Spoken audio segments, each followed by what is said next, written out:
Welcome to Toasted Lavender. My name is Alex. Today I am drinking Zone 3, an IPA from Ogden River Brewing. It's super good. Oh, and my pronouns are she and her.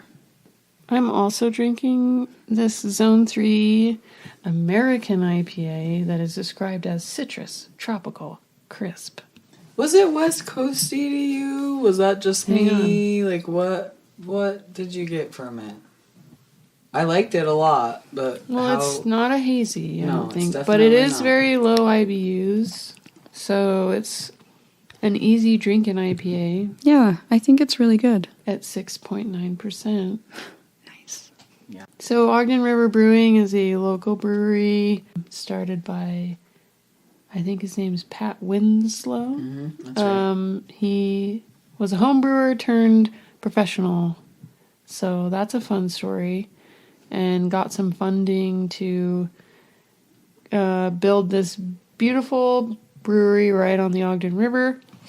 And it's very cool, and they have really good food. They have really good food and really good beer. So, I love going there. We go there way too often, and to the point where I'm embarrassed. Sometimes the staff is like, "Oh, hello again." I really didn't to be embarrassed. I didn't think that their beer would be as good as it is. Like I'm pleasantly surprised. And had a consistent. Yeah, it's really good. Yeah, they do really good beer. What are your pronouns? And what's your name? And what's your name? Excuse me, what's your name? I'm sorry. Who are you? Hello, I'm Lindsay. I would like it if you use she and her pronouns, but really you could just be like, "Hey, you!" And I would probably be like, eh. Okay, Yeah. Great. I'll remember this. Hey, you pronouns. Hey, you are my pronouns. Hi, my name is Lisa, and my pronouns are she, her. And I am drinking a Raleigh Farmhouse Ale American IPA, Number 2 American IPA. straight from Santa Fe. Those two New American Mexico. IPAs were very different, I must say. Yeah. Yeah, Very, I don't very think they're the different. same style. No. A very pretty Not at emerald all. green can. They have very nice labels and yeah. They do. I kind of feel like I could get that as a tattoo and just feel fine about it. We are in a tattoo-y time. We right are. now. It's like a nice little We are not on rose- Tatooine. We're not- How did we go to Star Wars so fast? I don't know. I don't even like Star Wars. Yeah. You brought it up. I know we talked about this last week, but we're like really coming down to the bottom of our New Mexico beer stash. Like I think we have one more beer from Raleigh House Farms left, and I'm really sad about it. Can I just say that Rowley's like one of the only breweries that will personally respond to my untapped check-ins. That's love lovely. that. I love that so much. I love that. There were Yeah. a few in New Mexico that were like liking and commenting on my stuff too. I was impressed by that. Yeah, I think it's fun. That's really Yeah. nice. I think they're maybe just nice people in New Mexico. And it's a small place. That Yeah. Raleigh Farms, you can tell it's like a tight knit group of people that run it and make the beer, and it's good stuff. I like it. Yeah, and if anyone's on Untapped, find us because we're gonna start logging our beers on there. I'd tell you how to find me, but I don't know what my screen name is. We should on maybe Untapped. have like We'll have that on our Patreon. own. Maybe we should have our own for the. we the should podcast, like a yeah. group. A Yeah. Then we Toasted have to Lavender like podcast. decide in a group what to rate a beer. Or we just don't rate Or we just them. check in. We just We check just in check that we're in. That drinking is them, and exactly don't what rate we them. should do. Yeah, that's what we Yes. should do. Unless it's unanimous. Yeah, unless we're all like, "This is the best beer I've ever had." I don't think we all have the same beer taste all the time. I don't either. But Well, thank God for that. Yeah. That'd be boring. we all get to try different stuff because of that. We would all be just like downing Sadie Special. There'd be nothing left. Well, there's hardly There's plenty. anything left anyway. There's plenty left. all right. I tried to pick up the keg today, and I was like, "Yep, there's plenty in there." All right, good, because I'm having a pint after this. But I'm Kai, he, him pronouns. I'm drinking the Juicy Bits. Oh It my. is- Goodness. Yes, I am. It is from Weldworks in Greeley, Colorado. And here we are again. I am coming up on the end of the beer stash from Colorado as well. Yeah, Kirsten and John went and picked us up some beers in Colorado, and They have really good taste. They drink similar stuff that we It's like. nice of you to say. Do they listen to the podcast? They do. They have great taste. And their daughter is one of our Patreon subscribers. Oh my Shout out to gosh. Addison. I'm sure Addison. Kirsten listens to our podcast. She does. I don't know about John. He's probably She- like, that was weirdo. She brings a different We're conversation. weirdos. But it was very nice of them, and they really do have good taste in beer. Do you want to share with our podcast audience that you got a tattoo this week in memory of our Albuquerque trip? Since we're coming to the end of the sash. Yeah, I did. I got a really fun cowboy hat tattoo, and it's on my back, and I'm really jazzed about it. So, you know. Yeehaw. There was a whole Yee-wee. situation with a cowboy hat store with the man Lindsay, store. The man It's store. like my manhood Lindsay- tattoo. Cheers to cowboy hats. Cheers to cowboy Cheers. hats. Has Cheers to nothing New to do Mexico. with our Cheers to New episode. Mexico. We're just out of New Mexico beer. Yeah. And we're sad about it. Speaking of being out of beer, Are you out of beer? no, just if you want to send us some beer money, Oh my god. we could use some more beer. You Yeah. can't ask people to do that.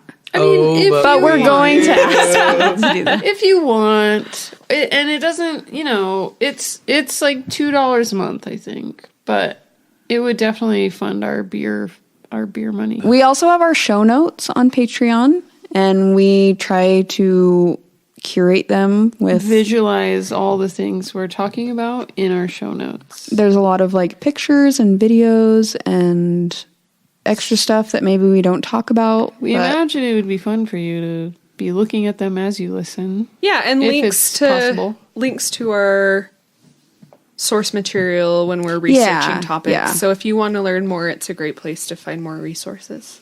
We're also still sending out our very fun stickers for our beer money subscribers. Mm-hmm. So we want to send you a sticker, so They're please really just cute. sign up because we want to see them all Stick over it town. to your dog. Stick it to your log. stick it to your Frog? frog. Just don't stick it to any of those things, but you can stick it on a water bottle, on your car, A notebook? It's always a water bottle. We'd like to thank our existing patrons, though. We had some signups this month and we're really jazzed about it, so thank you. We'd like to make it into the young people market. This is our retirement plan. So we hope to be around long enough that eventually we can retire and you pay guys- for groceries. This is episode 10. Cheers. 10! Yeah, we're in the Oh double my digits. God. Double digits. Still going strong. All right. Congratulations. I'm excited about today's topic. This one is about the movie The Matrix. Oh, I'm excited to talk It about this. came out in 1999, Oh, wow. so we were all about 5 years old. No. Isn't that when computers... Isn't 1999 the year that computers were supposed to, like, terminate at the end? And, like, we were... Y2K Yes, there's a bug. Y2K. Do you remember Y2K? Yes. Yeah. Do you? Yes, I do. I Okay. do remember it. Are and I you feel sure? like- Because you were You're just like, isn't that the 5 the years old. Matrix? I know, but, like, I So remember... 2000 was when the computers like rolled over from 1999, like the two-digit year, zeros. 99 to 00. Like nobody really knew what would happen Right. to computers. And I feel like the Matrix and, like, all of the... I don't know, like, I see the, like, coding happening on this... Like, that Yeah. all feels very Y2K to me. That's all it's I'm saying. definitely like not very realistic. The internet was new. I mean, like in a commercial sense, people Yeah. were on the internet like pretty recently. Having a computer in your own house was like not as common as it is now.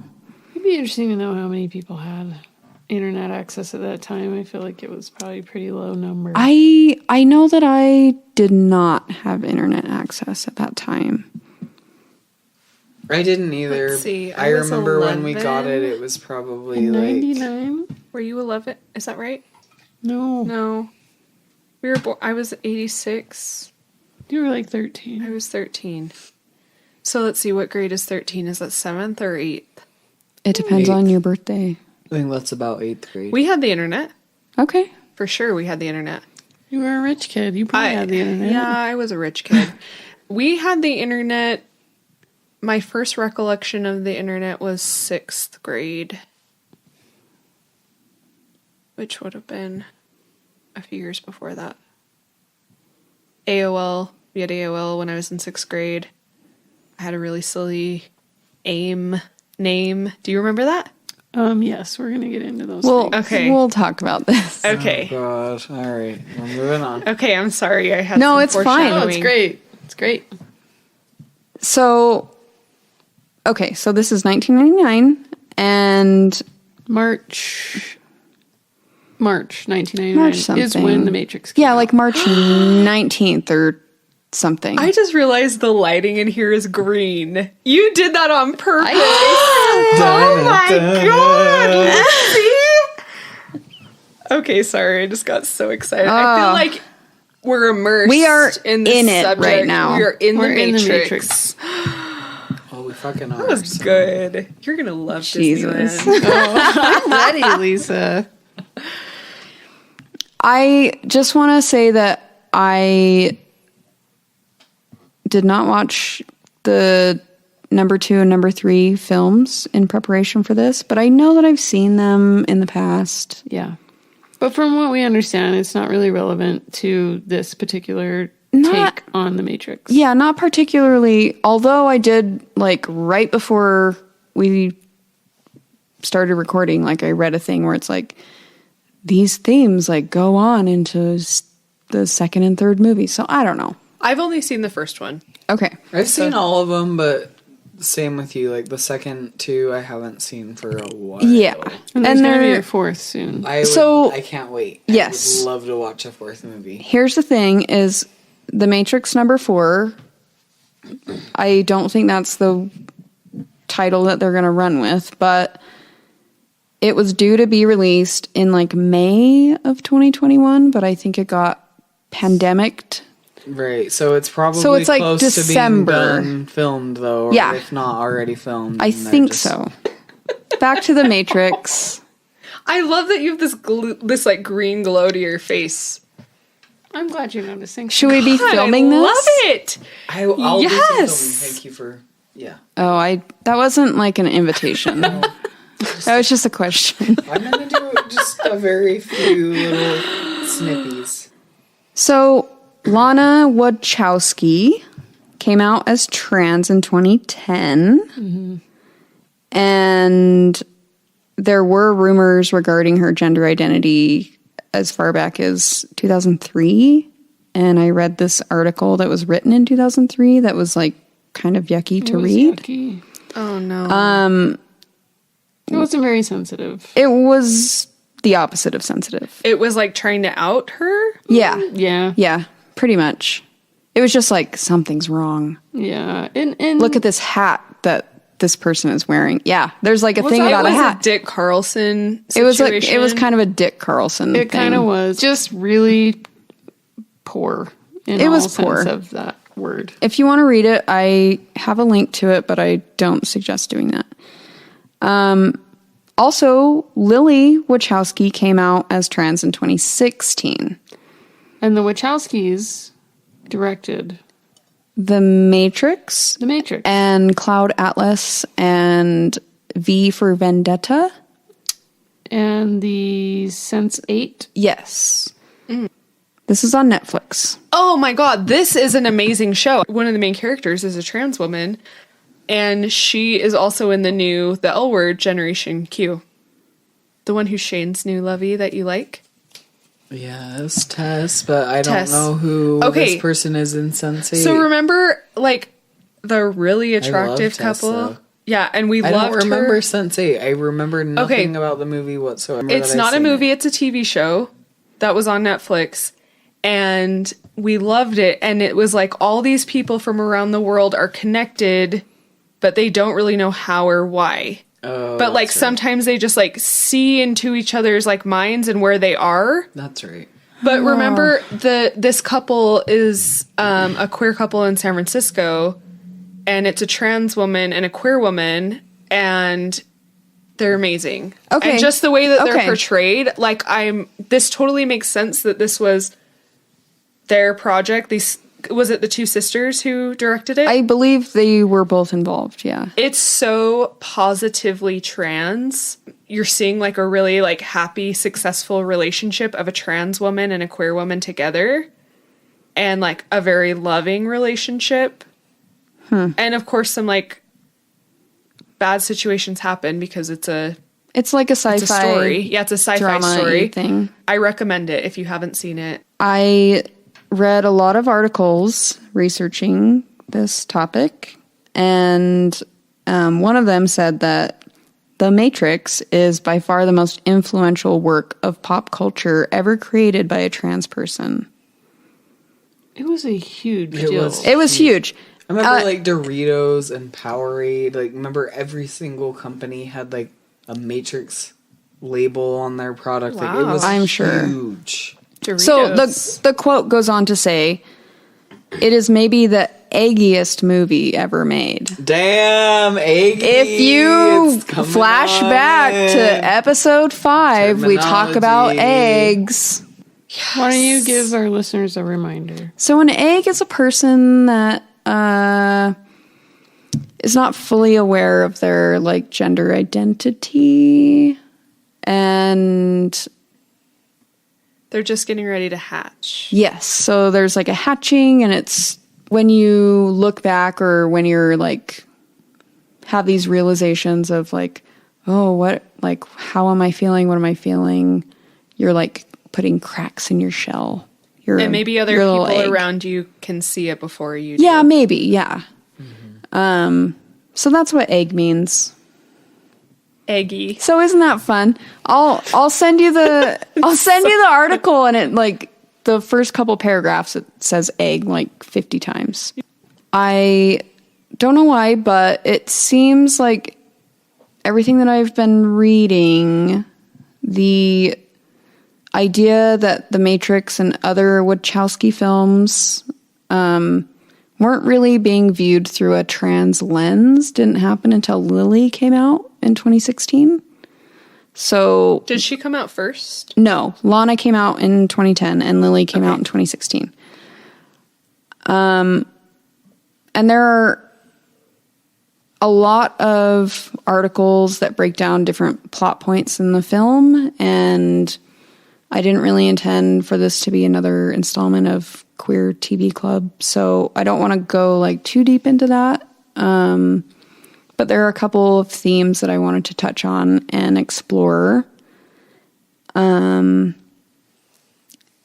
Because there's the like thread of transness, and then there's also the thread of this red pilling term, if you're aware of it, in like the far right or alt-right community, that's very conservative. Just like And people have come like come to two very polar opposite conclusions from the same source material, and I think that's interesting. So maybe we can post a couple articles on our Instagram, but I will have everything in my notes. In 2016, Lily, who came out in 2016, Lily spoke about the attention that The Matrix was getting in a GLAAD Award acceptance speech with her sister. And Lily said, "There's a critical eye being cast back on Lana and I's work through the lens of our transness. This is a cool thing because it's an excellent reminder that art is never static. And while the ideas of identity and transformation are critical components in our work, the bedrock that all ideas rest upon is love." The first thing that I wanted to talk about that might be familiar to folks in the queer community is Neo's relationship with the internet. His work and hobbies, because he's a very cool hacker, both rely on the internet and computers. And the movie came out at a time where internet chat rooms were super popular. And anybody could log on and pretend to be anything or anyone they wanted. And it was much more anonymous. Which, can we take a tiny pause here and say, I think it's very interesting that back in that time, your parents were like, don't believe anything that you read on the internet. And you could be talking to anybody. Yeah. But somehow that's lost now. Well, but that was like the appeal, because you could go onto an internet chat room and be. And I'm not saying it was wrong. No. That's not what I'm trying to say. That this was one of the things that our collective parents were very concerned about at the time, when the internet was pretty new commercially, and there's like the dangers of the internet, and anyone could be anyone they wanted, and for some people, anyone could be a predator or whatever. Basically inviting strangers into your home. Yeah. However, one of these articles that I was reading mentioned that chat rooms were a very accessible stepping stone for a person who's questioning their gender identity to log on and role play, basically. Yeah, like be whatever name and gender they wanted to, and just kind of live in that space. I'm going to pause and just ask if you have any like feelings or experience in this like late 90s or early 2000s internet time with chat rooms and anonymity. I for sure did, like, or maybe not right at that very moment, but close to. That was like, signing into Instant Messenger, and like random things would come up on your screen, and I don't know. I feel like all of you are a little older than me that might have been in like real chat rooms with a bunch of people logging in and out at will. I have a lot I could say. And you should. And I probably should, but I also maybe shouldn't. I'm not going to be very specific, but we had the internet plumbed right into my bedroom when I was 14, 15. Because I had a uniquely shaped bedroom. It was like long, so we could fit a computer desk in there. Plus, I was already wanting to just be on the computer all the time. So it was like the family office in your bedroom? No. You just had your own internet capability in your bedroom? Anyone could use the computer, but I used it the most. Okay. And it resided in my bedroom. Okay. So I got online at a very young age, like 14 years old. My mom paid for like primo internet access. I think we were one of the first families in Utah to have like cable internet. Jesus. Wow. So I was on all the time. I like that you're like, I was on the internet very young. I was 14 years old. Because today it's like... Well, yeah, today that's different. But in that day, that was pretty young for somebody to have unfettered access to the internet. Your prime, for the predators or whatever that are out there. Sure. Apparently my mom wasn't that worried about that. Well... No, actually she was. We had conversations, and I never felt threatened, right? Anyways, so I was on the internet all the time. I would go home, do my homework, and I would just be on the internet. And I did my homework because then when my mom would come and say, "Did you do your homework?" It's like, yes, I did. Homework is done. I am free to do as I please now. And that was like basically the rest of my day for some years. And a fun fact about me on the internet at the time is that I used a stylized version of the name Trinity as my screen Oh name. my god. Yes. That is so perfect. That is After The perfect. Matrix came out, I changed my screen name to like a stylized version of Trinity. I mean, I feel like I remember just being just about Trinity. Like I was just in love with Trinity. Yeah. So The Matrix for me was impactful. It was very formative in your. It was formative. I don't think at Early the time years. I picked up on trans themes, but I did Yeah. pick up on the androgyny, Yes. I think. And I think that's what drew me to Trinity, is because she was just kind of a badass, like, hacker, fucking shooting guns and Tough gal. just overall tough gal. And I identified with that because, like we talked about in the Disney episode, like, you could not drag me into the princess land at Disneyland. Like, I was wanted to be very a much badass. a tomboy. And I found that in Trinity, even though she was like wearing like some skin tight like leather. Yeah, she wasn't. That's She probably wasn't just like gay me super digging that, androgynous too. to me. I didn't read that from Trinity. But if you look at her now, Her short hair, the glasses, the like yeah, big she's not overcoat. overtly feminine. No, yeah. So Lisa, as a rich kid, do you have experiences as a youngin on the internet? Yeah, I remember. So I would have been in 6th grade, and we lived in a house that had a really big staircase. And you went up the stairs, and then it turned, and then there was like a long hallway, and there was a built-in desk at the top of this staircase. So all the kids' bedrooms were upstairs, but then there was this built-in desk in the hall, and that's where our computer and internet was. So it was out in the open, but unless someone was like walking down that hall, no one really saw what you were doing. So it was like you had your Semi-private. privacy, but you didn't. Right. And then like right there, so when you were sitting at the computer, there was like the banister overlooking the living room. So I could be like on the computer and I could look down and see my brother watching TV.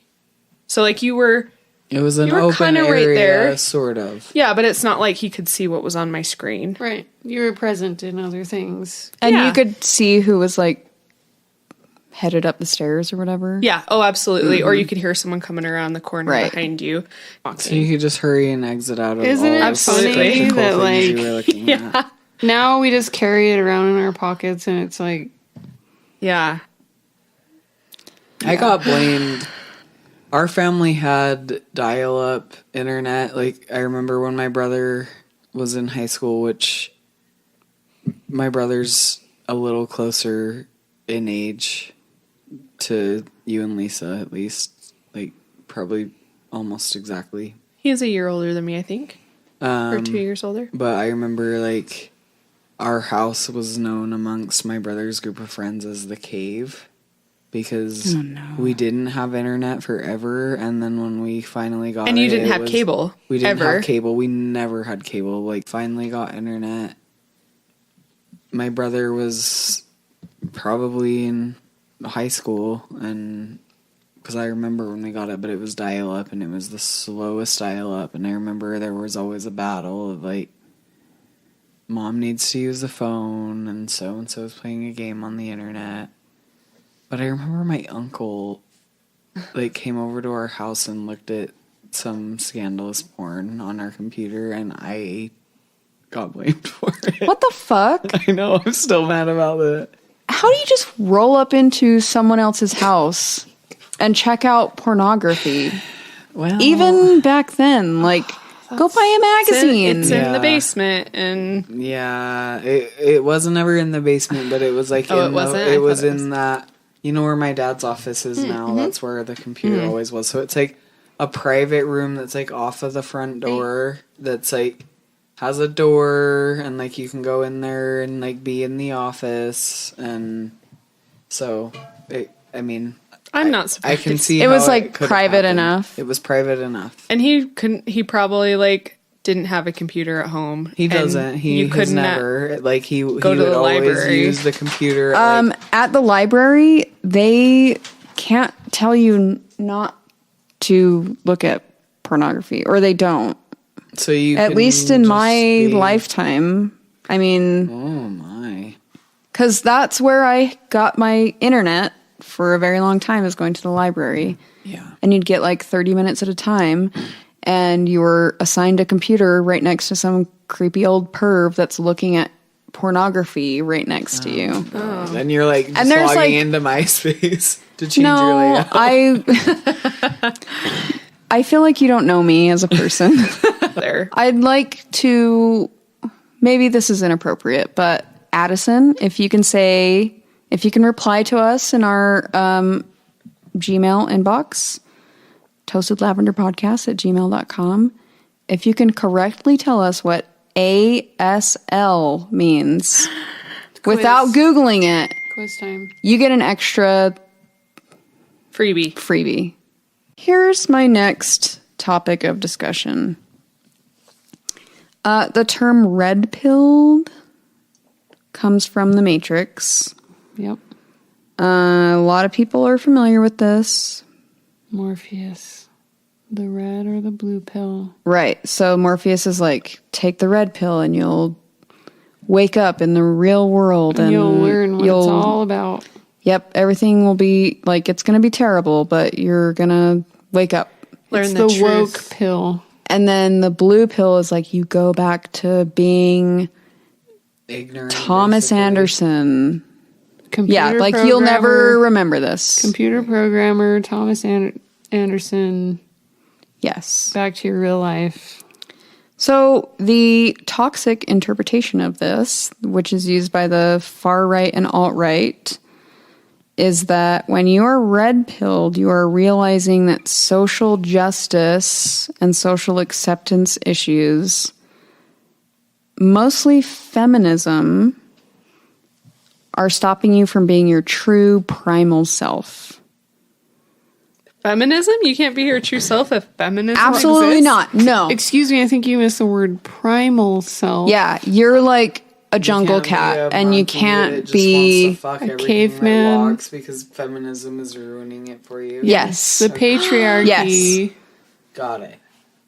Yes. is disrupted. So, you are, when you are, quote, taking the red pill or being red pilled, you are breaking away from the politically correct, socially aware, and empathetic, and like you question authority figures in your life. You're, So you rioted on January 6th. you rioted on January Probably. 6th, If you unless you're rich. okay. And then you just like post things on Twitter like Elon Musk. Okay.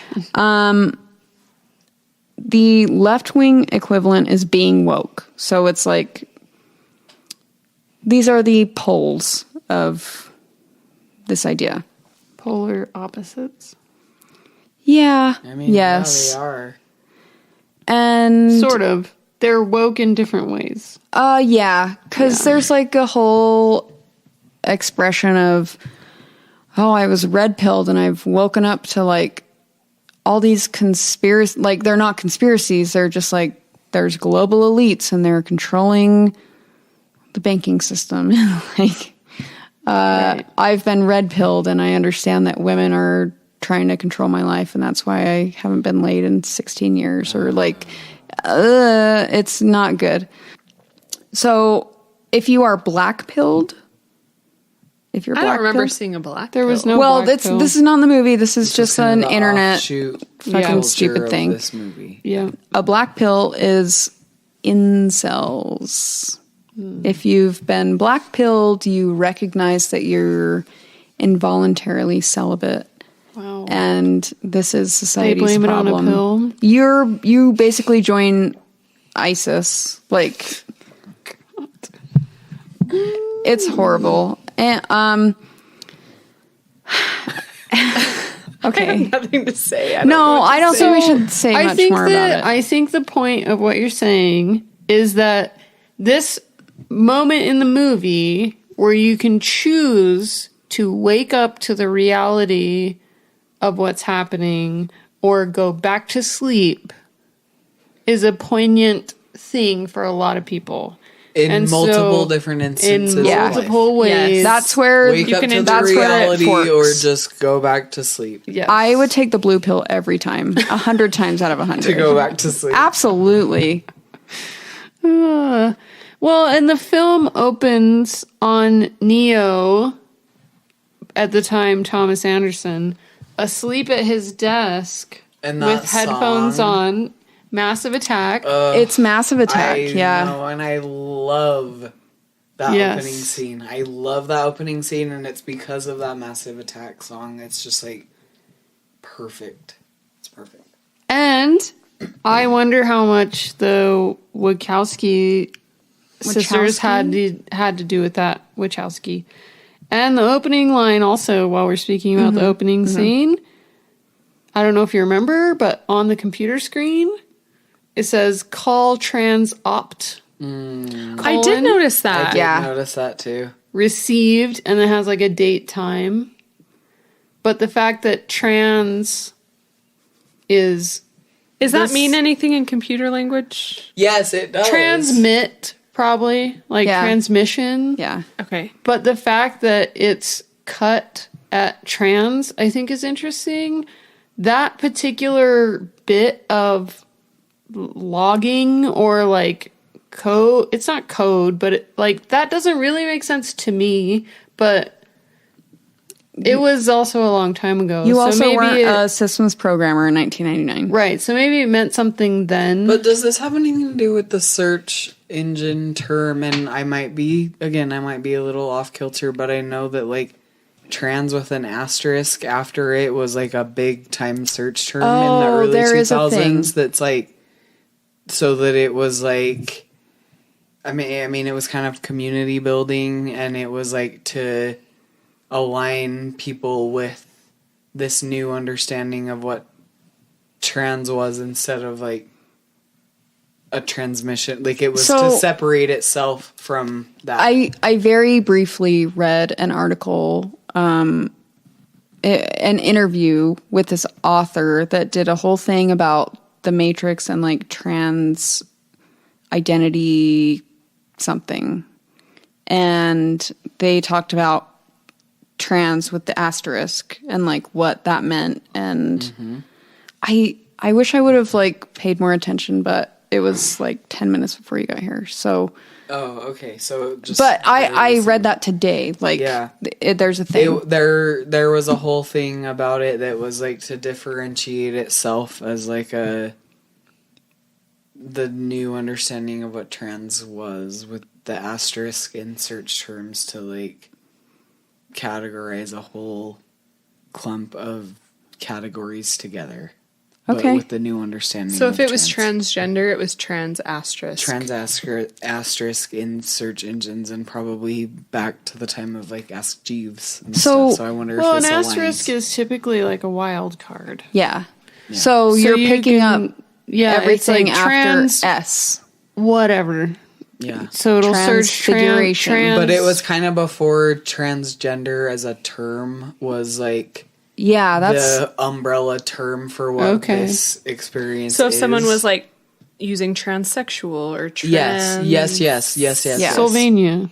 Yeah, transsexual or like transvestite or like right. going back to, yeah, But you're picking up all of that in Yeah. your search term. Yeah. Right. yes. Sorry, that was a long side note, but No, I'm glad that you brought that up because I didn't really think about it and I didn't put that in my notes. And I think that's interesting. But it is also very interesting that that is the first, like, It's like the opening second word that scene. you read. I don't Yeah. think that was unintentional. No. I really don't. And Especially now with what I know about this asterisk term at that time, I don't think they did that unintentionally. So, and then the ending scene, it says, I don't know if you I wrote this didn't down write or it not, down. No, or I not, didn't but write it it down. does say like call trans end or like Right. received or whatever. Like, Yeah. It's it kinda like closes the the yeah, it closes it. Interesting. Yeah. Let me just say that there is literally a red pill taken by trans women that is called spironolactone, and it's an anti-androgen, which some people have said is like very closely related to the name Mr. Anderson, anti-androgen. And Neo takes this pill to leave his life behind as Mr. Anderson. But in real life, this pill helps prevent the production of masculine hormones. Yeah, there's like a literal I didn't. And red it's- pill. It's literally red, Yeah, that's an anti-androgen. That makes sense. Mr. Anderson. Yeah, this fucking guy.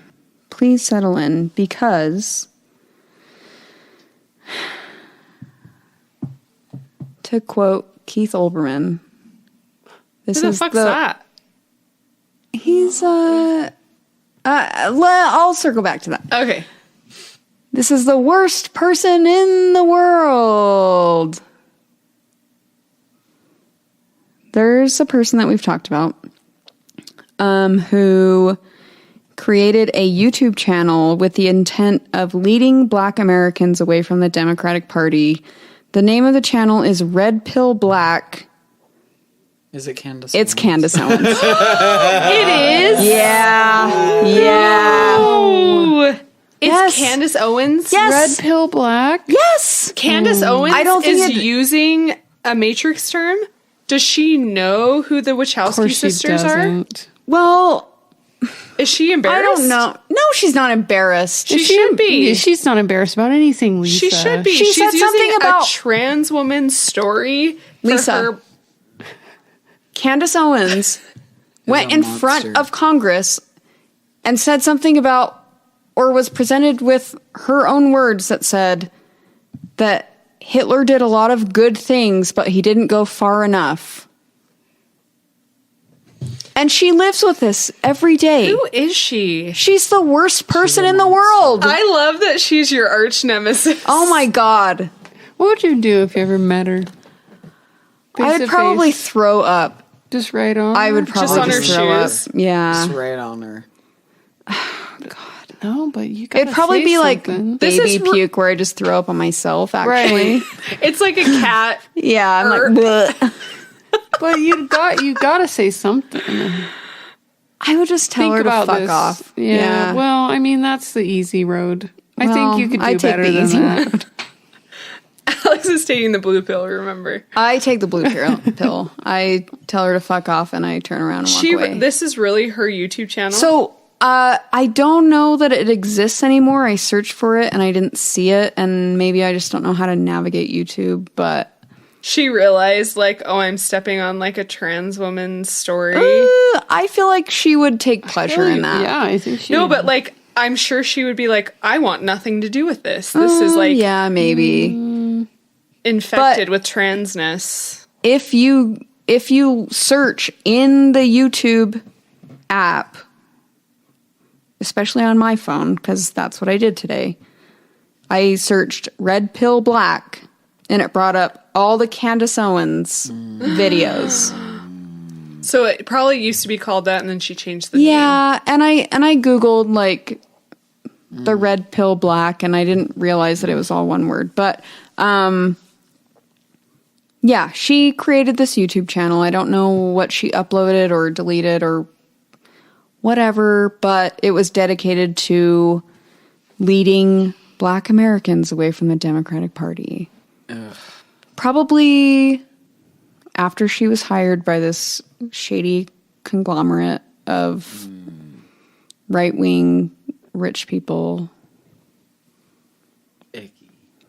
to spout their nonsense. Anyways, Candace. so she's the worst person in the world. By the way, Keith Olbermann used to have a show on MSNBC every night. And a liberal guy that was very outspoken. When you quoted him, like what's that quote? What's the the context of worst that? person in the world. Candace Owens? No, he had So a segment. he would have a segment where the he would. worst person in the world. I think that's what it was. So it's like our boo. That we Yeah, it's he'd like a have like a boo. top 3 Okay. every single day Yes. of the worst person in the world. Number 1 every single day. Yeah, it's Candace Owens number 1, and it's Dick Carlson number 2. And then number 3 is open to whoever's really bad. Okay, got it. So we will follow up with Keith and just send him a Maybe you note. could do a guest appearance. I'd love that. I think he would be fine to He could chat do with. his worst person. I would love that. It's Candace Owens for the 46th week consecutively. So It's like the top pop charts. at the top of the pops. Yeah. So I have a note that says comment on how horrible Candace Owens is. Oh, yeah. We've done that. I can't believe Easy. you had Check. to make a note to remind Check. yourself to do that. I made a note so that I would say that I had a note. Fair enough. You Fuck wanted to Candace. exclamation point on the end of the. By the way, if your name is Candace Owens, Fuck you. for some reason, like half of our podcast episodes mention Candace Owens. For some reason. Because she As I'm sucks. pointing right at you. Remember how you're in charge of the booze? Lisa. All right, well. All right, let's just We're not let's even keep this in a rolling. boo No, this is just a mid-episode yucky. Yeah. In the movie, I don't know if you remember this. It's kind of in the part 1, first part of The Matrix. Yeah, okay. Neo has a little baby robot that goes into his belly button. Yes, the scorpion shrimp yes. thing. Right, so it's when they come to his No. office. When they come to his office. Yes. And he ends up leaving with him because he can't go down the window. He drops his phone. Which Yeah. I wouldn't go around can't a get window on the either. scaffolding. He tried. He gave So it he the old ends up college in the try. interrogation room with Agent Yes. Smith. Yes. And then they put a Inject little him like with a lobster robot. I have a note here that says sperm rape. Oh yeah, it does. So it looks like a sperm, and then it looks like a scorpion, and then it looks like a shrimp. Yeah. Mine- It goes through like And it goes into his belly button. yeah. And My then he note- wakes up in his bed and was like, thought it was a dream. my note says that it's uncomfortably spermy. It is. It's very is. spermy. It Okay. like makes its way in and like settles in. What does that say? I just want you to know that I found the GIF It's interesting. and it's horrible. I'm going to just send it to the group chat so Right. everyone can look on their own phone Right. because it's hard to see. It is very spermy. So during the It's more spermy than you think Yeah, it is. that's It's icky. so wacky. During that same interrogation, though, Agent Smith says to Neo, "You're living 2 different lives. One in the computer and one as Mr. Anderson." And I think that's a really interesting take if you're looking at it through, as Lily and Lana say, a trans lens. Like, yes. you're living 2 different lives. Yes. And so my next portion of this episode, did you see yeah, I got it. the Yeah. robot It's really Sperm. sperm? Real icky. That's probably why I have a problem with like belly It buttons. also felt Yeah, It also felt Ugh. like rapey. It was. It Yeah. was like It was they, not like, consensual. implanted Down. with His something mouth that is- wasn't. Yeah. Yeah, Like, it's It so was rapey. bad. It was It's icky. yucky. Yeah. God. Okay. So Agent Smith, who is the number 1 bad guy, only calls Neo Mr. Anderson. Even though every He's other dead naming character, him. yeah, he's dead naming him the whole movie. The whole movie. And Pick that It's up. like I go by Neo. I'm not Mr. Anderson. so this is okay. Okay. put a pin in that. Okay, pin. Every other character in the film uses Neo's preferred name. Like, right away, nobody asks questions. It's just like, this is Neo. This is Trinity. This is Morpheus. This is Switch. This is Cypher. Like, they're all just fun internet names. And, like, their preferred way This is what we go to be by. called. Yes. Don't question it. It just is. Yes. In the real world, which is also the Much smaller than the Matrix. fake world Matrix. The real world is much smaller than the Matrix, though. Like, the real life world is down to, like... You're on Neo's a real life spooky world ship. is Mr. Anderson. Yeah. Okay. That's his life as he knew it. Right. So the notes that I made were, I've read two different things, so I'm going to talk about both. The agents, like Agent Smith and the other bad guys, are interpreted as dysphoria. And they are the ones that are chasing Neo while he's navigating through the real world. Which is interesting to think about it from that perspective. Okay, the agents are dysphoria, so it's like, that's literally an every second battle for some people. Right. Well, that's kind of like what they're doing the whole movie, right? Is they're like trying to hunt him down. They're trying to hunt While him down. he's trying they're to, trying like, to make accomplish him uncomfortable. something. They're trying to, like... Well, they're trying to fit him root into him out and make him fit into the binary Yeah. or whatever. And that's interesting because the only time he can persevere above them is when he, like, acknowledges that they don't exist. Like, when their bullets don't kill him. Right, yeah. Is when it's like he's like, this isn't real. This isn't real. Yeah. And then he's fine. Like, their bullets don't do anything to him. Yeah. Right. The other interpretation that I read is that, quote, the agents fundamentally represent the internalization of society's prejudices and how they can cause seemingly friendly people to become horrifically violent if they discover you're someone society deems undesirable. So it's like somebody, like, getting into a maybe, like, sexual encounter with a trans person and realizing that... Or just someone that you, like, run into on the street or, like, in a bar or at your school or whatever, where, like, these agents can become anyone. Right. That's what I was going to say. They like transform into these regular any people. regular ass human being. And then all of a sudden they're an agent and they're trying to, like, fuck Neo up. And it can literally be anyone. And it can be anyone. I have a friend who's on testosterone. He's a cis het 45-year-old dude who's on testosterone because, like, he's low on it. Right. Like, and he was at the pharmacy getting his prescription, and the person behind him in line was like, "Are you one of those tranny men?"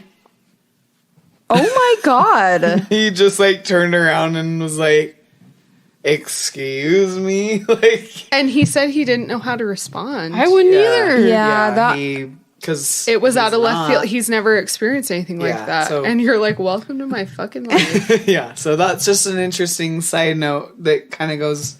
That's Right. wild. That's I what hope you're now saying. you have something like in your back pocket if that ever happens to you. Like you should have like a quick like, are you one of those bigot assholes? Are you a fucking Trumper? Yeah, like I don't know. I don't know something what you would could be the best response I don't- to Like, that. why do you But- want to suck my dick? That's... That's the best thing. Well, so speaking of the agents, during Neo's interrogation by Agent Smith, the agent says, "It seems as if you're living two lives.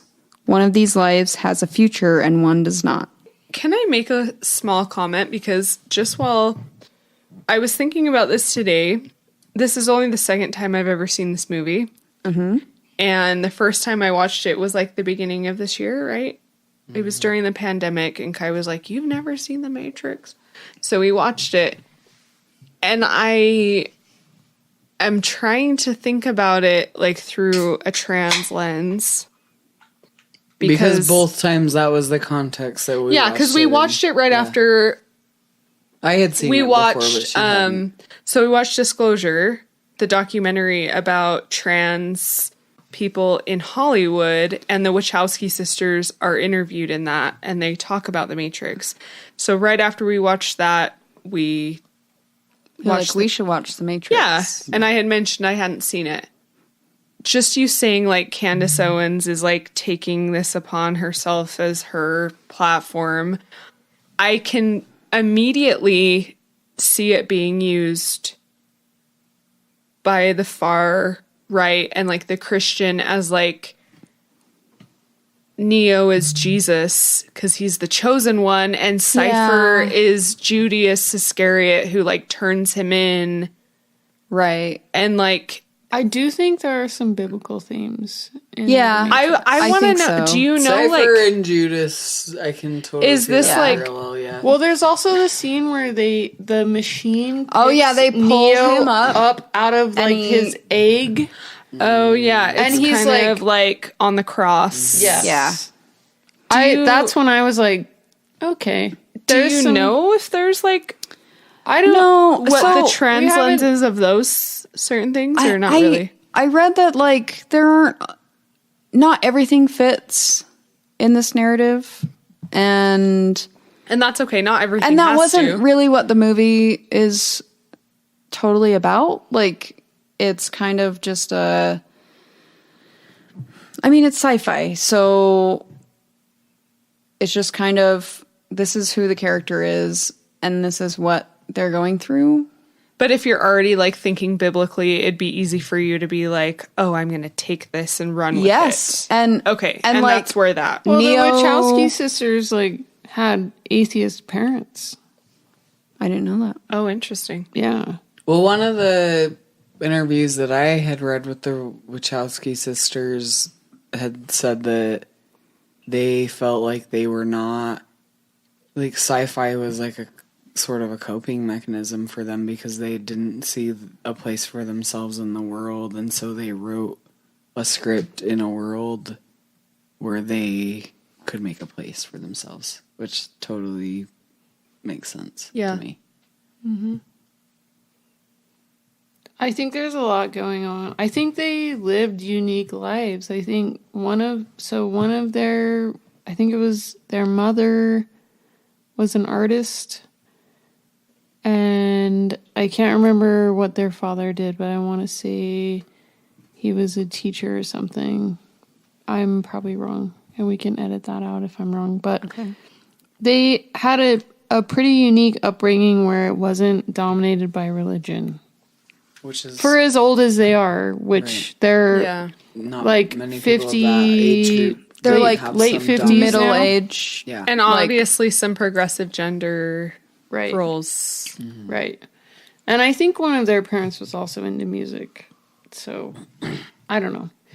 Anyways, Sorry, continue. That was a tangent. Yeah, I think I remember like before, it was probably like not very long after this movie actually came out that I remember some conversation about like, oh, there are very like Christian themes where this guy is the chosen one and he sacrifices himself for the good of humanity.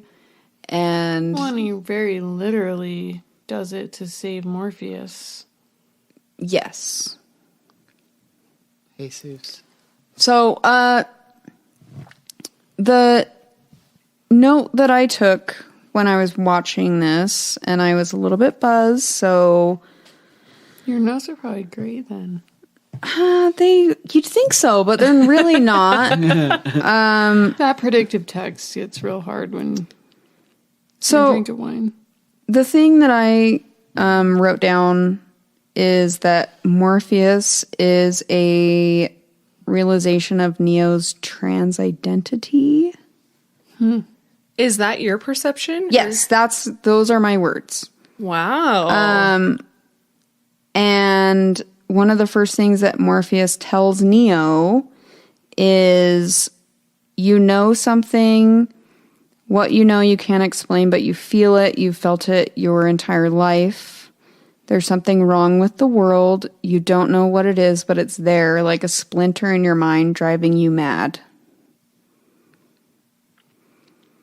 And then yada yada, Morpheus takes Neo to the Oracle, and they stop at the apartment door. And Morpheus says, I can only show you the door. You have to walk through it. And then Neo, like, grabs the handle and opens the door. The Oracle tells Neo that he's not the one, but... And she's, like, making cookies, which I fucking love that whole scene. Yeah, it's great. Yeah, it's a great scene. And how she's like, don't worry about the vase. And he's like, what vase? And then it, like, breaks. Yeah. No, wait, hold on. I have a quote for that. I have a direct quote, which I loved, and that's why I wrote it down. Yeah, I read that, and I really liked it, too. What's really going to bake your noodle is, would you still have broken it if I didn't say anything? And I just like bake your noodle. Mm-hmm. I feel like my noodle is baked 80% of the time. Yeah. Mine too. I can relate to that. I Yeah, like that too. Bake your noodle. I'm one of the top noodles in the dish. That's just like extra crunchy. Extra baked. Yeah, me too. Yeah, I'm an extra baked Oh, noodle. you're a top noodle. in I my have a book. lot Thank of you, Lisa! Oh, and you winked. I winked at you. Oh, shit. I have a lot of Oracle quotes. I don't know Okay. how many of them you incorporated into our So- collective. Yeah, the only thing that I want to say is that the Oracle tells Neo that between Morpheus and Neo, one of you has to die, and it's up to you to decide. We can all am live. Very impressed, and like not even impressed. That's not even the right word, but I feel like I'm like opening up to a whole new like level that I hadn't seen this on before by you saying that Morpheus is like the. I mean, just the it's- little Tweety bird up in Neo's right. brain. It's not like a transgender. Obviously, like they're both male presenting people, like, but it's just like this other version of what you could be, and you can't Yeah. be two versions of your, like, one of the versions eventually has to die. Like, I don't know. This is not a perspective I've thought of before, and I really like it. It's very interesting. So it's to me. like Neo needs to gradually become Morpheus. Well, Neo needs to just, like, allow Morpheus's, like... They need to fuse together. Stream of consciousness. Yeah, to take and over. just, like, Neo... Well, we don't need to go, like, super deep into it, but Neo, like, saves Morpheus from the super spooky bad guys. So it's like Neo is And- recognizing that Morpheus is the stream of consciousness that needs to exist ahead of his own. Yeah, and so he's like, I reject this thing that one of us, like, between Morpheus and Neo, like, I reject that one of us has to die. I am going to swoop him up, set him gently down, and then go kick the agent's asses. While he's gently cooking. But I'm them preserving Morpheus. Right, like, I'm preserving this, thing that is telling me to listen to how I feel. And this is like, I don't know, 25% of all the plot points that have like a trans. But it's thing. I'm protecting what's to become and what. Yeah, could be and like better and you what's- value, like you're Neo, you value what Morpheus is saying, and you recognize that he's an important figure in multiple people's lives. With valid input and education and experience that's like worth. Well, he's dedicated his whole life to finding Yeah. the one, right? Yeah. That's like his whole thing.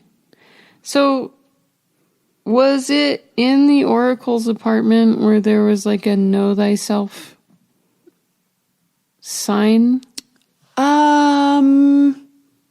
Yes. Was it a sign? Yeah. It said, know thyself. I think so, yeah. And then the Oracle, I think, says to Neo, no one can tell you. You just know it. Balls to bones. Yeah. Balls to bones. And I wrote that down because I fucking Balls love to the bones. I love the quote balls to bones. Yeah, she's like smoking a cigarette and making cookies. Balls to bones. It's just a great Lovely. scene. Yeah, I don't think you can argue with that. It's just a great scene. So the only other thing that I didn't take notes on it, but it's probably worth mentioning that the Wachowski sisters had a character in this film that they were explicitly trans. Switch. Like Is it Switch. It's Switch. And they were only in. They get killed off in this movie, and they're only in this. yeah, movie. spoiler They're not alert, in any of the other 22-year-old spoiler alert, but Switch dies. Wait, so Switch is a trans? Switch was to originally be. meant to be a male figure in the like real world, like In the Matrix real Like world, where- pretend world where Mr. Anderson lives.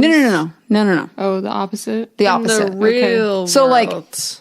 In the This scary person world. is like sucked Yeah, out of in the the like apocalypse. spooky juice egg as a male figure, and then when they get When they get plugged dropped into the Matrix, the Zion, and their like personification is a female figure.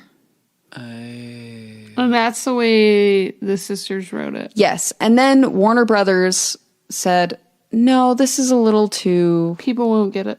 Yeah, people will not understand this. So no. So So Switch they was just written made as Switch super androgynous instead. yes, very androgynous. It makes sense because Switch was my favorite. okay, Okay. so Switch was supposed That makes sense to to be. I love gender fucks. Switch also kind of looks like May Martin. in Zion. Oh my in the Yeah, real, yeah, out Do I of have a the type? out Okay, of the you computer do. simulation, they yes. were a male, and when they were in the computer simulation, they plug Switch right in, and then they presented as a female in the like in the Earth, computer generated version, the world that we're living in right now, The Matrix. in the Matrix, Okay, I see. That makes sense. where they're not eating like gruel and have holy sweaters and shit like that. I feel like I'm not super clear on like the quote real world. When they're in their ship, the Nebuchadnezzar. Yes. The Nebuchadnezzar. I love Yeah. that was Jesus the Christ. name of the... That will never Yeah, leave my Jesus head. Christ. Yes. Okay. Yes. Yes. And then I wish we could have maybe this is, I can't remember the sequels, but maybe did they go to Zion? I know that there's No a spoilers. scene- I haven't seen 2 or 3. Right. Okay. After 12 I years. want to go to Zion. I want to we know watch the other two? because How many Agent years has Smith been wants to go to 12 years? Zion. Agent Smith, I will tell you that Agent Smith reappears. Agent Smith. No, he got like busted out from the Right. inside He's a out. computer simulation. Neo Oh, but he's not real. like dove right into his body I have a point and to like make about flexed his fucking self into oblivion. I had a point to make about that. Make a point. Well, just that, like, in order to defeat Agent Smith, so right before, when Morpheus is like tied to a chair, and Neo Losing decides that he's power. gonna like come back in and try to save Morpheus, Agent Smith like takes out his earpiece, and he's like talking right to Morpheus, and he says, "I hate this place, this zoo. I feel saturated by it. I must get out of here. I must be free. I have to get into Zion. I need the codes." So clearly, he wants to get to Zion for whatever reason. He said, I remember him saying he wants to destroy Zion so the Matrix isn't necessary. Right. Because that's the only human. But he hates the place that he's in. Yeah, but he said that the human that's the last like human world, so like all the bullshit of the Matrix wouldn't be necessary. Right. But at the end, like you're talking about, Neo has to jump into a different body, Yeah. Agent And sort of Smith's deteriorate body, it from the inside. to like Yeah. There's a whole like eliminate him. transfiguration Yeah. where Neo like jumps right into Agent Smith's torso and then like rips him apart. It from the kind of inside out. reminded me of like Umbrella Academy, like when Yeah. Yep. they Yes. the like jumping in the body and like possessing it. Yes. Yeah. Neo does like flex and the whole scene kind of flexes with him, which is great.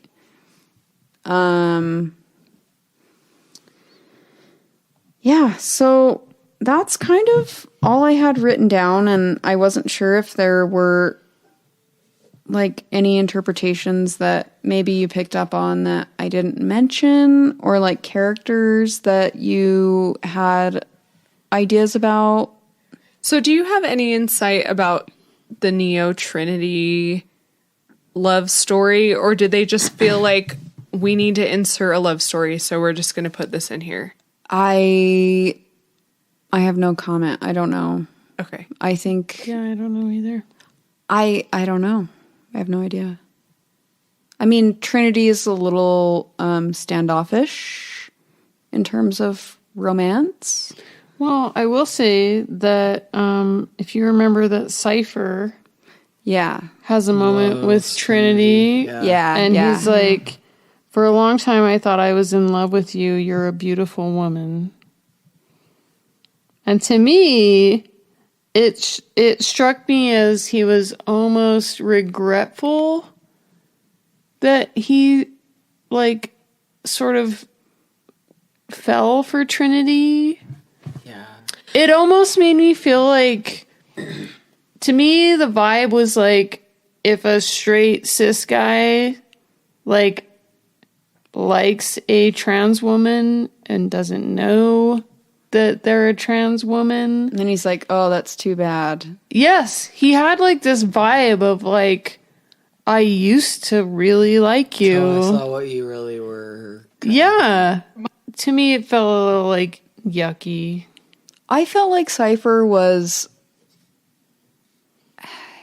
like doubt, like the feeling of doubt, and Okay. because he wants to go back, he wants to like detransition, right? Yeah, he's the blue pill. he's the blue pill. He wants to take the blue pill, even though it's Your Cypher. No, oh you're yeah, not- the blue pill. You would have just taken the blue pill off the bat. Right though. away. You wouldn't have no, I betrayed wouldn't know everyone. any. Yeah. So Cypher like fucks a bunch of shit up, and Tank. I feel like Cypher is the family and friends of Yeah. a trans person that they don't want to recognize or acknowledge what's happening to their beloved family member, and instead they want to cover their own eyes in ignorance and not acknowledge what's happening, because it's easier for them to do that than it is for them to wrap their head around what's really happening with their beloved. Cypher is like, there's a scene where he's like, I know that this steak isn't real. I understand that like it's just the Matrix that's telling me what to like taste But and it's so whatever. good. And like Yeah. I understand that this is not the real world and this is not how people really feel, but it's so good and I Didn't just he want to say, be like, back ignorance there. is bliss Yeah. or something? Yeah. So personally I feel like it's kind of a This is too hard. like I want to go back. walking Yeah. it back. Yeah, this is too hard and I have to apply myself too much, and like this puts me out of my comfort zone. So Yeah. I'm And- not going to acknowledge that it's real. And to Yes. me, I can relate that to so many things in my life and people in my life that I'm like, there's no other way that that could be. Like that person that betrays you, who you Yeah. think is like your ride or die, who just like doesn't show up for you, like that's exactly who that person is.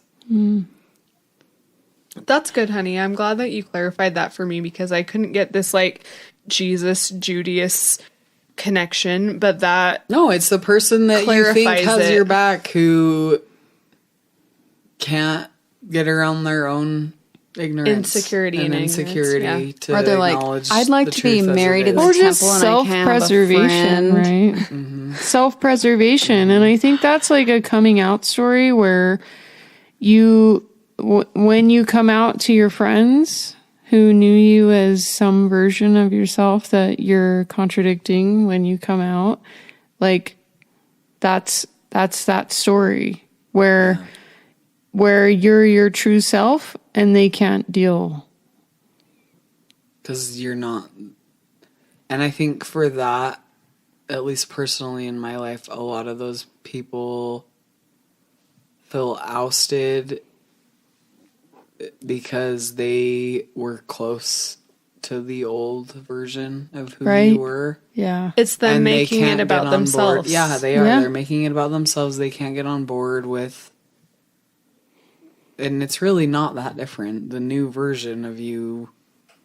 But it's like, just about respecting I who the don't new have my version is. sister anymore, or I don't have my roommate anymore, or I don't have my Yeah. Best friend. my BFF. My daughter. Yeah, it's not not a- those gendered. Right. Yeah, it is. It's exclusionary- It's gendered and exclusionary. Exactly. Yeah. I can imagine having like an emotional reaction to like your world is a little bit shaken up, but you didn't lose if you lost anything, daughter or a it's son. your own perspective that you lost something. right. You You gained something else that you didn't know you had. You didn't lose something. In my opinion. and what are you losing? Like in your Yeah. mind, and I don't know, and I haven't like this is kind of off topic, or maybe it's not, but like what are you losing? You still have a child that's out there like trying to live their lives on this Yeah. stupid fucking Well, planet. if you're speaking from a parent's point of view. Yeah, but seriously, But what are you still have a losing? kid. Like, You still have a child. You still have a child who's out. Just what you're saying. You still have a child who's out in the world, trying to do something, trying to make a name, trying to do anything. You still like can have a relationship with this person who's growing and changing, and it doesn't have to like have a huge impact. Right, just because Yeah. it's gendered doesn't. That's what's so crazy But to me is like what's gender. different? It's the gender is the only reason you feel that you're losing something. Because it's a placeholder. You are losing the placeholder. It's like I Yes. have this place in my mind that like I have this sister or this daughter or this aunt or this niece, whatever that thing is holding a place in your mind. In reality, it should be I still have a child or a friend Or I just or have a this sibling person in my life or- who is Yes, a significant person. for whatever reason. I just have a fucking person human. But it's a person human. gendered placeholder Yeah. that is set, and that's what fucks this all up. It's just, and maybe it's because I've been like down this fucking rabbit hole for the last couple months where we're doing this podcast and I'm listening to a lot of different podcasts and like doing a lot of research and reading a lot of things that I maybe would not have before. Sure. And it's hard for me to understand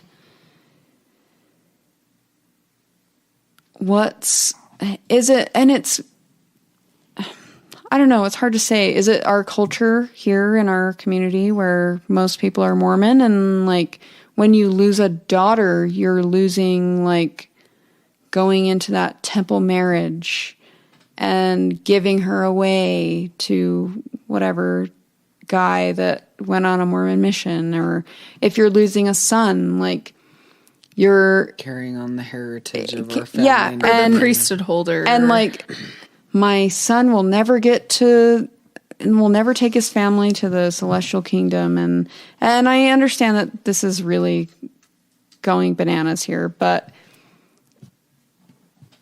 this is, It's I mean, not I don't know. bananas to the worldview that I've been raised in. It's very like near and dear to the world I've been raised in. In a Not less bananas way, though, like for like me personally, once I was out, I lost like straight girlfriends. Because they thought you were ogling them in the locker room, I'm Right. sure. yeah. So I think there are a lot of implications. Like, I think there's a lot of different scenarios here to consider, is all I'm trying to say. Right. Well, I hope that this episode has been a little bit different than what we've done before. I feel like it has. I feel like it's kind of stretched us all to think in a different light, and I find that to be very interesting. Yeah, and the one thing that I didn't mention is there was some like academic studies done on the impact of this movie and like what the like realization of a lot of trans people were in relation to this movie and like what it means. And I wish that I wanted to pay $45 to read this article, but I don't. Was it a JSTOR article or what? No, it's a... Yeah, it wasn't JSTOR, it was something else. But here it is. tandfonline.com. I will read you the abstract. This article presents a plot analysis of The Matrix and comparisons to a transgender identity development model. Major scenes throughout the movie are discussed through the lens of Devor's transgender identity development model. The main character's evolution from Mr. Anderson to Neo is presented, as well as how his experiences align with multiple stages in transgender identity development. Stages of transgender identity development are discussed and emphasized, including identity confusion, discovery of transgenderism, identity acceptance, transition, and transgender pride. These stages and others are discussed and related to uses in counseling sessions with transgender individuals and their family members. Okay, I mean... So... Yeah. It's a real, like, breakdown of the transgender theme in The Matrix. The title is Taking the Red Pill, Using the Matrix to Explore Transgender Identity Development. And it sounds to me like that article is mainly focused on Neo, which I find very interesting. Not wrong, but just interesting because it's like there are so many other themes in that show that are outside of Neo as a character that feel very trans to me. Well, the Wachowski sisters have explicitly stated that they wanted to represent women in a role where they're not an evil bitch. Like Trinity. Interesting. She's not an Yeah. evil bitch in any way, shape, or form. But is badass. A total, without like, being an evil self-sufficient, bitch. Yeah. like, somebody to look up to. You can, and those are actually, it's very interesting. Those are some of the earliest interviews that they have about The Matrix is on that subject of like feminine characters in their movie and trying to portray them in a different way than is typical in Hollywood. So I get it.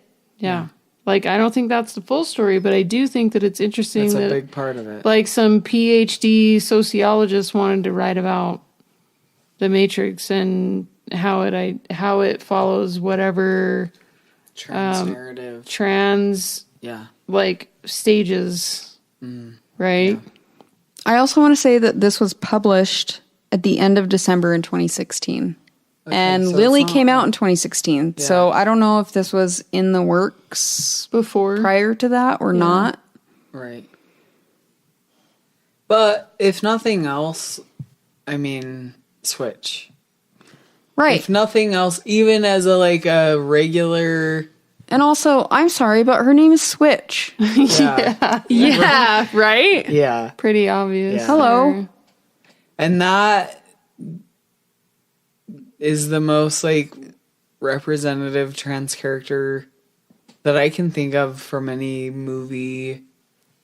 Even having to reframe it from this new lens that we realize that it is in from now.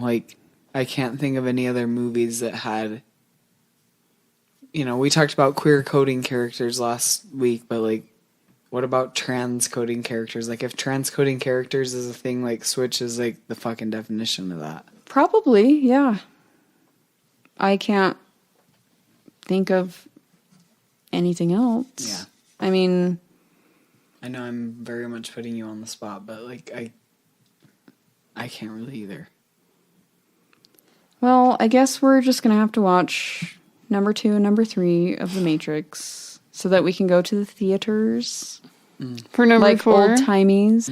As of right now, it's scheduled to come out December 22nd, 2021. Maybe it will be the way it is right now or the way it was. It's not right now. Things are a little better right now, but it might be in one of our living rooms. Started, that's what I'm saying.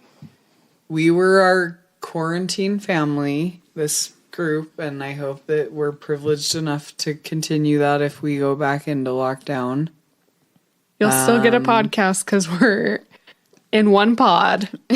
We're a pod. Yeah, we're in one pod, but maybe we'll watch the new Matrix movie right here with this beautiful green backlight of the bar flowing, and all will be well. Sadie's special flowing. Yep. Are we doing a boo and a who? Nope, we don't have any boos or whoos. We've moving run on long. through. We I'd like to chatted our brains say, out. we'd like to just give a toast to Stella because she's the best little podcast. Cheers, dog. Stella. Better. Cheers Stella's to home Stella. and recovering. Yep, Cheers. she's recovering. Everything's going great. If you listened to our last episode, you would know that I was very anxious about her recovery. Yeah, 2 episodes ago, I think. I don't. Yeah, yep, it was 2 episodes ago. She's doing okay. She's a little bitch sometimes, but that's not unusual and that's unrelated to her surgery. Anyways, this has been Toasted Lavender. Please just go look at our Patreon and see if that's something that you want to do. Subscribe to our podcast. Leave us a review. Join our Instagram people, our friends on there. Send us a comment. Just let us know you're out there in the world and that we're making any kind of difference. Even if you hate us, just send us a comment. Do not send us anything if you hate us. Thanks for joining us. Music by Cop Kid, and our artwork is by the lovely Debbie Dixon. Special shout out to Casey for helping us with some audio final masters. And, a big shout out to Lisa for editing and putting together all these episodes in the first place. So cheers to Lisa. Big cheers to Lisa. Cheers. Thanks for listening. We'll see you next week. Goodbye.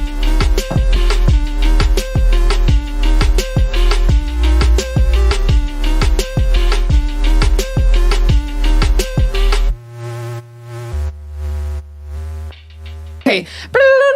We'll just delete that back thing. I know what Okay. you're talking about, and I've seen that one. What's that called? that It's a something rewind 8. noise? Yeah, that's a rewind noise. Yeah, it's something 8. It's You should special save 8 that or somewhere in your garage band so that you can just use it anytime. Sorry, that's not my name. So That's not my name. it was That's not my obnoxious, name. but it all worked out. They got me Stacy. Oh shit, I haven't heard that song so long. The ting tings. Oh, it's great.